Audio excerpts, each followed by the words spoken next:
Yo, YouTube, what's going on? Kai checking in with another video today. Today we got the family. Today we got the family. This right here is called Check Into Crime. The untold story of Super 8 and the Shady Motel industry. It's gonna get into it. Nobody wins when the family feels. A victim of sex trafficking is suing a major hotel chain. She claims Wyndham Hotels knew about the trafficking going on at one of their hotels, but did nothing to stop it. A 19-year-old girl rescued from an apparent sex trafficking ring in Lakeland. The team claims that she was being held against her will and forced into prostitution. Hotel clerk in Fulton County has been indicted for human trafficking. It's a story we first brought you last month. Deontay Johnson is a former employee at the Economy Hotel off Fulton Industrial Boulevard. Stay in Prince George's County for this next story. Police there confirmed today what many local music fans had been seeing on their social media feeds. 2 men killed in a shooting at a motel in Camp Springs were both local performers. For possibly 3 days, deputies say the 19-year-old girl was held captive at this Super8 motel in Lakeland by a man and a woman. Tuesday afternoon, alone in that motel room, she sees the... You know the reason why motels is like that though? I ain't never been in no motel ever in my life. Like I ain't never seen. I don't even feel me. I don't think I ever been in no motherfucking hotel. To be honest with you. But it's just because them bitches is outside, fool. That's the difference between this right here and the hotel. These joints outside, bro. So, off the check-in, because you see, if you go there, check in, give you a key, whatever room is outside. It ain't like these motherfuckers is watching the traffic come in and out. You feel me? Because you can't. Everybody just going to whatever room that's outside. Moment, they say, calling 911 and her mom for help. There was a suspect that she said was the person that was keeping her captive and forcing her into prostitution in a car outside in the parking lot. The motel owner told us the man and woman checked in on Sunday and paid cash for the room. The owner was unaware of what allegedly happened in the second floor room on the back side of the motel until we told him. When you're going on family vacations, some would say staying at a motel is not even a thought. Minus the very cheap stay, what is the pros? Some would say the cons definitely outweigh the pros. But let's be real, motels are still in business to this day, mainly for the purpose of using cash to accept as a payment or prepaid cards. But unless you're just down on your luck or trying to save $1, who and why would that be your first form of payment? Drug dealers, pimps, etc. But family, what if I told you that the people who control it... That's what I'm trying to tell you. There's no reason to... Fuck no. Hell nah. Like you said, the convenience of what you stand around, drug dealers, prostitution, you know what I mean, just druggies, like, bruh, come on, fool. Nah. Like I said, I ain't even been in no hotel, fool, so just to avoid all that, hey, I'd rather be cool. Hey, if I'm in the city somewhere, I'm going to know somebody in that city. I'm going to go kick it with them. I'm going to be with them. Or I just grab an Airbnb. You live in a day and age with an Airbnb. These illegal activities are the owners of these motels. One known motel with over 2,000 locations is Super8. I'm sure if you haven't stayed in one before, it's a high probability that you drove past one day. Now just last week, January 17, 2024, a young woman is now suing Super8 and the corporations that own the hotel. In this 70-page lawsuit, she's identified as Jane Doe. Now we're going to get into details about this lawsuit later in the video. But this victim is alleging she was forced into trafficking as a minor after applying for a housekeeping job via Facebook. That's crazy. Shorty trying to do a job, my nigga. That's trafficking as a minor after applying for a housekeeping job via Facebook, which was the first red flag. This lawsuit alleged that this went down for almost 3 years straight. In this video, we will go into detail on how. But as I sit back and explain this video, fam, all this makes sense. Honestly, it do. And it's unfortunate. I mean, go ask your friend if they would stay at a motel. And be more specific, like would you stay at a Super 8? More than likely, they gonna tell you no. I mean, it's considered a 2-star hotel that managed to have reviews that indicate they 4 stars.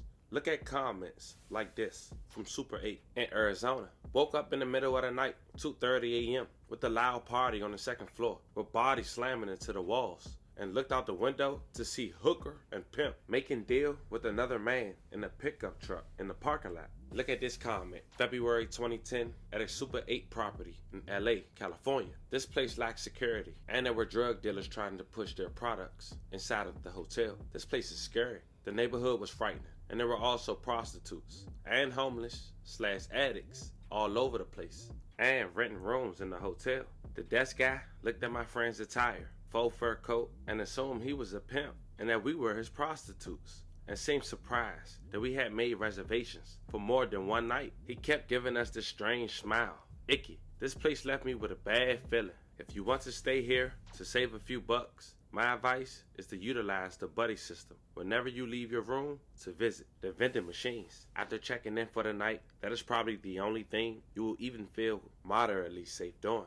I can deal with scary hotels, but this place is a disaster waiting to happen. Family, tell me how your Super 8 hotel in your city is and your experience, if any, in the comments. But that goes to my initial point. It makes sense. With the bad reputation, how is this business still profitable? And rule number 1, in order to stay in business, you have to be profitable. And the bigger question is, how can motels be profitable in 2024? Family, because people living in them joints, fool. You gotta look at it like you just said, bro. The cheap stay. If I can get a room for 30 let's say from $30 to, let's say the highest $80 a night. Bro, you already making your money right there. You're already making your money right there, fool. Like I said, it's the environment, what you're around. You don't know who you're around. You don't know what they got going on. Like I said, personally, I would never stay in no motel or hotel because for fucking what? Like I said, I ain't never been on no motherfucking wild vacation or none of that shit. And if I ever did shit, I'm staying with people. Like, when I go out of state, I'm staying with whoever I'm visiting out of state. When I went to Boston, I stayed with a person that I knew in Boston. When I go to New York, like, wherever I go, North Carolina, I'm staying with somebody that I know. I'm not staying in no motherfucking hotel or no motel or none of that. Before I do all that, like I said, we live in a day and age where it's an Airbnb. When you're doing things legit, you got legit credit cards, or legit debit cards, whatever. Hey, Airbnb. A lot of people that stay in motels aren't legit. Or they just doing shit for a night. Like you might got a trucker, or you might got a business person who don't want to break their bank. I'm only here for a night. If you only there for a night, it's a lot of things that come with staying in the motel, like, you know, roaches, rats, bed bugs, like a lot of things that come with it also. That do you really want to risk it? I mean, you staying there for a night. Your night might be, you might get a room for $40. You only there for a night, but it's like the environment you in. So I stumble on the answer at the conclusion of this video. So before we go over this one, remember, I don't give you no angle. I just give you the story. So with that being said, make sure you like, comment, and subscribe. We're going to jump right to it. The most recent incident I remember at a Super 8 was in Maryland, and 2 local rappers had lost their life after one was being set up by... Talking about KZ. Y'all know who that is. Moneybag KZ. Rest up to him. A girl who was allegedly a relative of the victim. The robbery? They said that was his cousin. The one that set him up to be robbed. The Dave & Buster's method is designed to help you unlearn adulthood. and recenter life around zapping stuff and cheering for stuff with your friends. Begin the method today with 5 free games. You know you want to.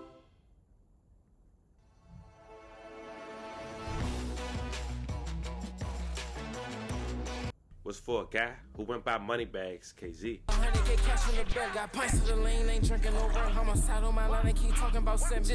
Stay in Prince George's County for this next story. Police there confirmed today what many local music fans had been seeing on their social media feeds. 2 men killed in a shooting at a motel in Camp Springs were both local performers. Yeah, police say one man was trying to rob the other. It led to a shooting. So 23-year-old Xavier Matthews was the target of that robbery. He died from a gunshot wound. One of the alleged robbers, 26-year-old Karan Moore, also died. Police say Moore and 2 other accomplices raided a motel room where Matthews was staying and then started shooting. Yeah, so today police arrested 2 survivors. You can see them right there, 24-year-old Kamote Day and 22-year-old Christopher Jamar Jenkins. Prosecutors charged them both with murder. The police chief spoke about the investigation just a few hours ago. I was informed that they were local rappers, and I don't know if that is meaningful or not. What is meaningful is that we made 2 arrests.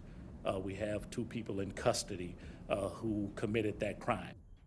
Now, police telling us tonight that one of the suspects charged, Kamonte Day, was staying with Matthews in that motel room and is suspected of conspiring with the others to set up this. And from the outside looking in, people would say, a man that's flaunting all his cash, saying that he's rich in his raps. What he doing at a Super 8? Some people would know and say, well, he trapping there. That goes to the original point of this video, honestly. He was allowed to have traffic in and out his hotel room by Super 8 with no problems and felt safe enough to do so. And as we look at all these different comments and different scenarios for Super 8, we noticing one thing: the easy access to hotel rooms and the blind eye for the heavy traffic, which is how this minor was identified as Jane Doe was trafficked for almost 3 years straight and not be alerted to authorities. This lawsuit alleged from April 2011 to October 2014, Jane Doe was repeatedly trafficked, often for days at a time, at the Paducah Super 8, which is located in Kentucky,